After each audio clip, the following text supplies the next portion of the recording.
in the roles that you've played as an executive, you have to make a lot of tough decisions. And we were noting that you traded Paul Pierce and Kevin Garnett away from the Celtics last summer. You traded Donovan Mitchell and Rudy Gobert away. Despite what the general public thinks, they're all screaming and, second guessing. Both trades designed to make your teams better. How did you learn to have that toughness in this role where you can kind of just focus and not worry about what the public says and do what's best for the team and make those tough calls?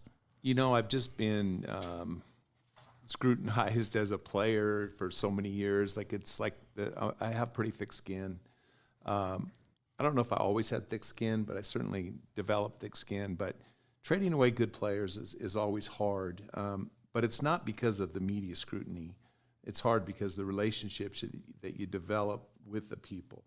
So with Paul and KG, it was, it wasn't as hard because they were older and they were going together.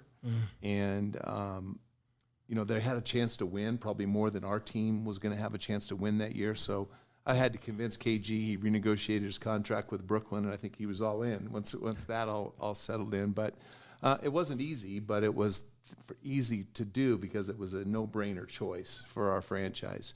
And that actually goes back to, I remember one year I was with Red Auerbach at a Christmas dinner, and McHale and Bird were there, and they were both injured. And this was like 1988, and Christmas of 88. And sitting around the table, and I go, Red, are you telling me you could get Detlef Schrempf and Sam Perkins and Dale Ellis for Kevin McHale right now? And these guys were all young players in the league. And he goes, yeah, I probably could. And I go, and you're not doing it? And Kevin was sitting right here. Kevin's one of my best friends even to this day. And I go, and you could get Chuck Person and Herb Williams and Steve Stepanovich for Larry Bird right now? You go, he's got 2 Achilles tendon surgeries. Like, why are we not doing that? And I thought, we could restack the whole team.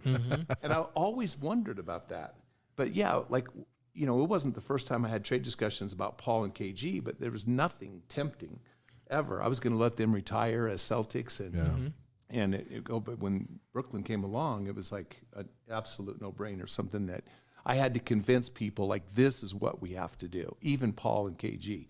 Donovan and Rudy was different because I'm coming into a new organization. This is not me. I'm just a chain link for Ryan. I'm to look at the blind spots that they may have as they're making these decisions. As without Dennis Lindsay, who was such a prominent and really good general manager for so many years, that I'm just a link in the chain of the decision-making process, and I'm just helping make that decision. But it was unanimous decisions of, these were things for all the different various reasons that we had, that it wasn't me coming in and going, we got to do this. We got to get, I watched Donovan since he was 16. I don't want to trade Donovan Mitchell. Yeah. But look what you got for him.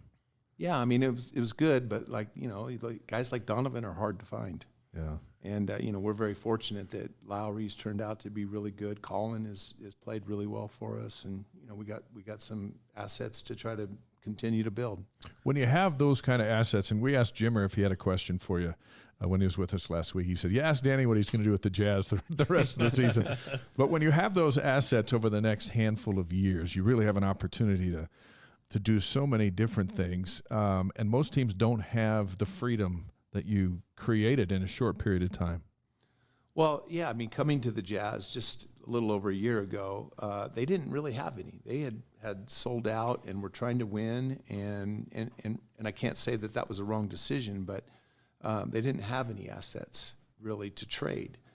And so I asked all the guys as we're sitting there on draft day, I go, is this fun? You got all these different players picks, again, right? No picks, no really opportunities to do anything. And then free agency came along a week later, and I go, are we having fun yet? We're over the tax. We don't have any, you can't get into the repeater tax unless you have a championship caliber team. So, these were discussions and conversations I was having as I was getting to know the Jazz front office, who are a lot of great people that Dennis and Quinn hired, and I'd be stupid to get rid of them, and they're outstanding people. So it's been fun getting to know them.